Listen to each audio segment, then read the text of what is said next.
नमस्कार शिक्षक साथियों, मेरे यूट्यूब चैनल टेक्निकल टीचर में आपका बहुत बहुत स्वागत है। शिक्षक साथियों, दिनांक 26 अप्रैल 2022 को एक आदेश जारी हुआ है जिसमें कहा गया है कि कक्षा 1 से 12 तक के कक्षाओं का अध्यापन कराने वाले समस्त शासकीय शिक्षकों को सीजी पोर्टल पर शिक्षक स्व आकलन किया जाना अनिवार्य है और इसकी अंतिम तिथि 3 मई 2022 निर्धारित की गई है। तो समस्त शिक्षकों को 3 मई से पूर्व ही आपको शिक्षक स्व आकलन किया जाना आवश्यक है, क्योंकि अंतिम दिवस में सर्वर की प्रॉब्लम हो सकता है। ठीक है, तो चलिए बिना देर के शुरुआत करते हैं कि हम सीजी पोर्टल पर शिक्षक स्व आकलन कैसे कर सकते हैं।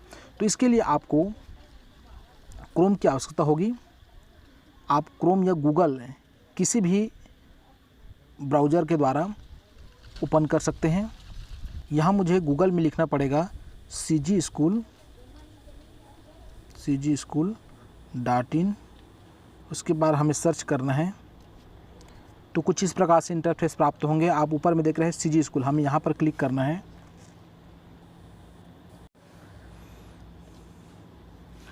तो देखिए कुछ इस प्रकार से इंटरफेस प्राप्त होगा। यहाँ पर हमें लॉगिन पर क्लिक करना है और अपना मोबाइल नंबर और पासवर्ड डाल करके हमें लॉगिन करना है।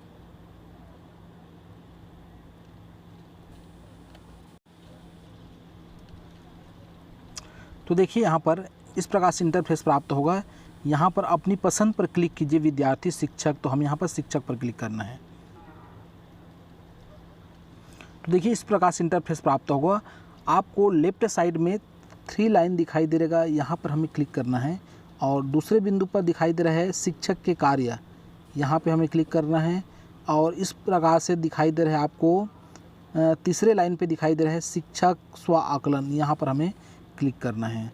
शिक्षक स्व आकलन अर्थात TSA, टीचर सेल्फ असेसमेंट, तो यहाँ पर हमें क्लिक करना है।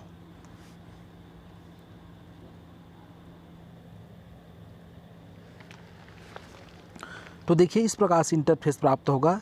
यहाँ शिक्षक की जानकारी आपको पहले से भरी हुई मिलेगी। ठीक है, इसके जस्ट नीचे में दिया है शिक्षक द्वारा पढ़ाया जा रहा है विषय।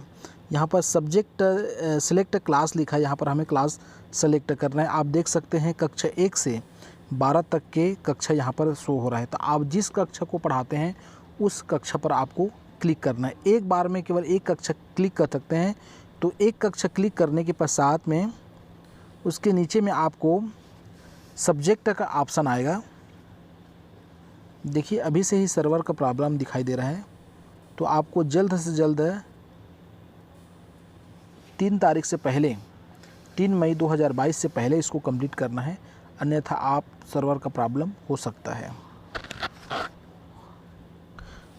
तो समय की बचत के लिए यहाँ पर देखिए मैंने क्लास 6 मैथ्स, क्लास 7 मैथ्स और क्लास 8 मैथ्स पहले से ऐड करके रखा हूँ। और यहाँ से अगर आप चाहते हैं कि गलती से कोई दूसरा सब्जेक्ट या दूसरा क्लास सेलेक्ट हो गया तो आप यहाँ से रिमूव कर सकते हैं। चलिए यहाँ पर रिमूव करके मैं क्लास 6 को जोड़ करके बताता हूँ। जैसे क्लास 6 को मैं यहाँ रिमूव कर देता हूँ।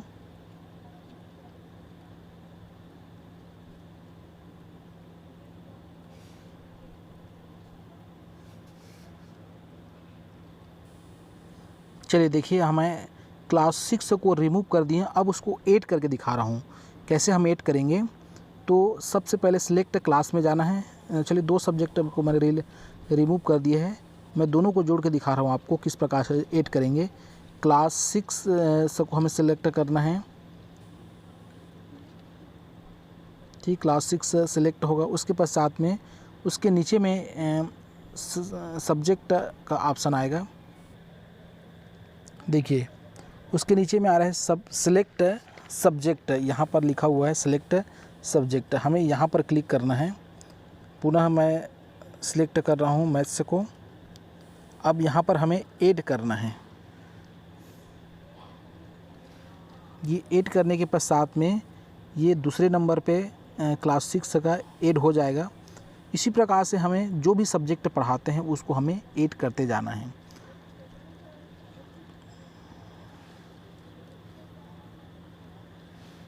देखिए क्लास 6, 7 और 8 यहाँ पर ऐड हो गया है। ठीक है।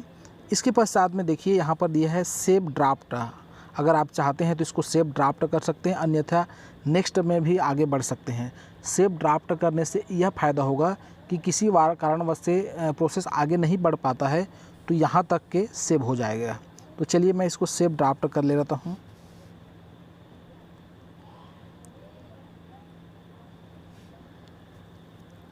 देखिए सफलतापूर्वक सुरक्षित किया गया, ओके। इसके पश्चात में हमें राइट साइड में नेक्स्ट का बटन दिख रहा है, इस पर हमें क्लिक करना है।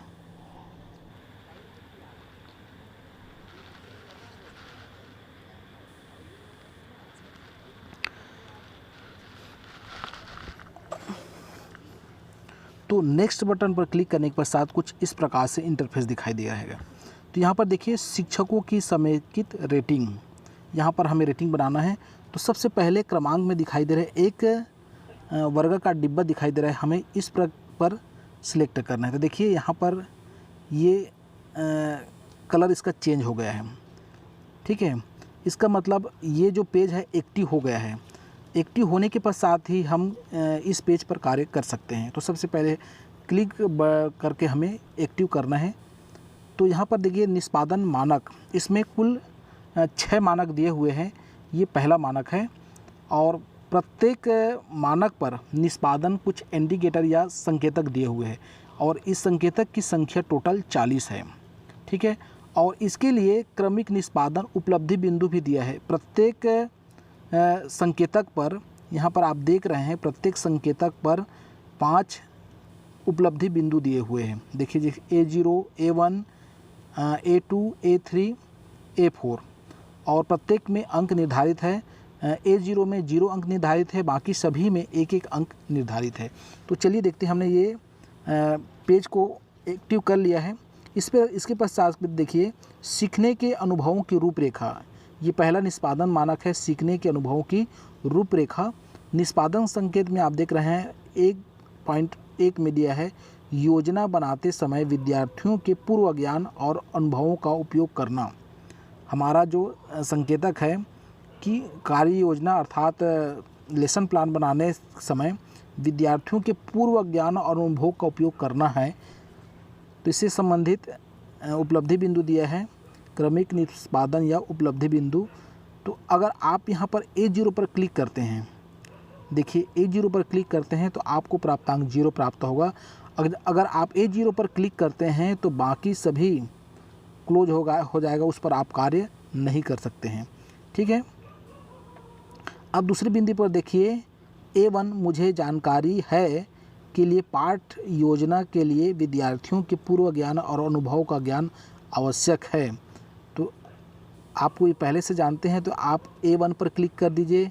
अगला बिंदु A2 पर देखते हैं, मैं पाठ योजना बनाने के पूर्व विद्यार्थियों के पूर्व ज्ञान और अनुभव को जांच लेता हूं। यदि आप यह कार्य करते हैं तो A2 पर भी आप क्लिक कीजिए।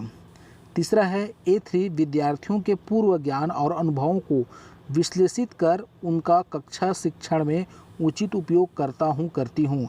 यदि ये भी कार्य करते हैं तो आप A3 पर भी क्लिक कर सकते हैं।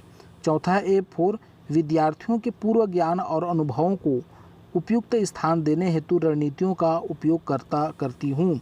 तो इस बिंदु पर भी आप कार्य करते हैं तो इसको भी हमें क्लिक करना है। तो देखिए यहाँ पर प्रत्येक क्लिक पर 1-1 अंक प्राप्त होता है, इसलिए हमारा प्राप्तांक हो गया 4, ठीक है। और अंत में दिया है मुझे इस निष्पादन मानक के लिए प्रशिक्षण की आवश्यकता है।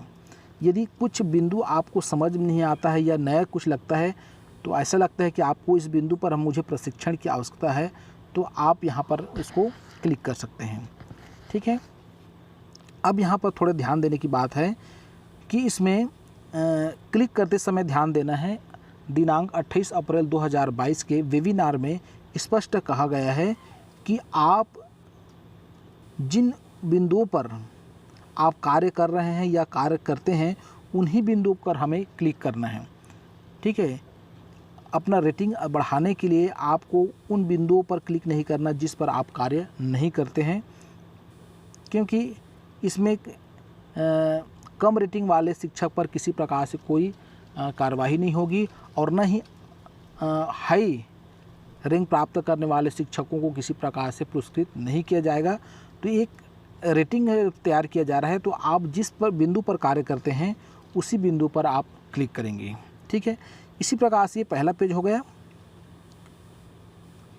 दूसरा पेज में इसी प्रकार से हमें क्लिक करना है और यही प्रक्रिया हमें करते जाना है।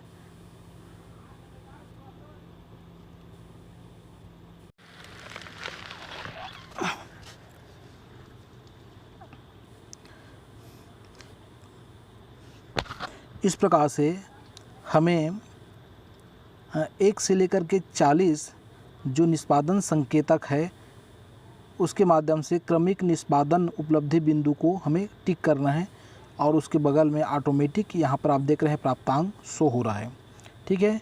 तो इस प्रकार से हमें इसको सभी बिंदुओं को कंप्लीट भरना है और भरने के पश्चात हमें यहाँ पर फाइनल सबमिट पर क्लिक करना है।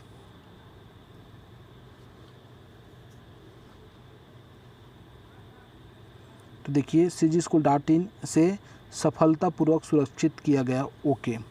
इस प्रकार से देखिए आपका सेल्फ असेसमेंट का कार्य पूर्ण हो गया। इस प्रकार से सभी शिक्षकों को 3 मई से पूर्व अपना सेल्फ असेसमेंट करना अनिवार्य है। मुझे आशा है कि ये वीडियो आप सभी के लिए उपयोगी होगा।